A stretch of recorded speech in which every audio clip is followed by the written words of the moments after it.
৩ বছরও চালু হয়নি চুয়াডাঙ্গার দর্শন ইমিগ্রেশন চেকপোস্টের নতুন ভবন, ফলে বিচিত্র দুর্ভোগ পোহাতে হচ্ছে পাসপোর্টধারী যাত্রীদের। ইমিগ্রেশন কর্তৃপক্ষ বলছে নতুন ভবনে বেশ কিছু ত্রুটি রয়েছে, যা ত্রুটি থাকলে তা সমাধানের আশ্বাস দিয়েছে গণপূর্ত বিভাগ। চুয়াডাঙ্গার সংবাদদাতা মিজানুর রহমানের প্রতিবেদন, জানাচ্ছেন খালিদ হাসান। চুয়াডাঙ্গার দর্শনা সীমান্তে জয়নগর চেকপোস্টটি চালু হয় ১৯৮৭ সালে। তখন থেকেই ছোট একটি ভবনে ইমিগ্রেশনের যাবতীয় কার্যক্রম চলে আসছে।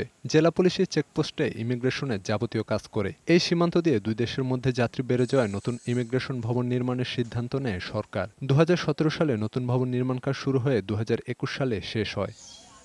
তবে নানা জটিলতায় নতুন ভবনে কার্যক্রম শুরু করা যায়নি। এতে বিচিত্র দুর্ভোগ পোহাতে হচ্ছে যাত্রীদের। বসার জায়গা নাই, রাস্তায় দাঁড়িয়ে থাকতে হয়, ভ্যানের উপর থাকতে হয়। কিন্তু নতুন বিল্ডিংয়ে চালু হলে ওই ভোগান্তিটা তাদের পোহাতে হবে না।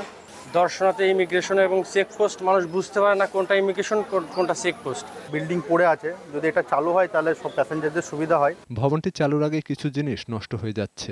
গণপূর্ত বিভাগের অসহযোগিতায় ভবনটি বুঝে নেওয়া যাচ্ছে না বলে জানালেন পুলিশের এই কর্মকর্তা। বিভিন্ন সময় আমাদের পুলিশ সুপারের কার্যালয় থেকে চিঠি দেওয়া হয়েছে। এই যাবৎকালে আমরা ৩ বার চিঠি দিয়েছি যে এই অসম্পূর্ণ কাজগুলো সম্পন্ন করে দিলে আমরা দ্রুত ভবনটি বুঝে নিয়ে আমাদের কার্যক্রম শুরু করতে পারি। তা ওনারা এখনো চিঠির কোনো জবাব দিচ্ছেন না।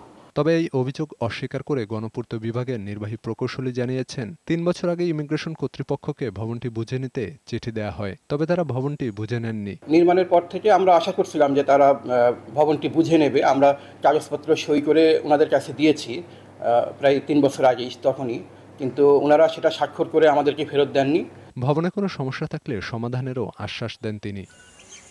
ডেস্ক রিপোর্ট, বৈশাখী সংবাদ।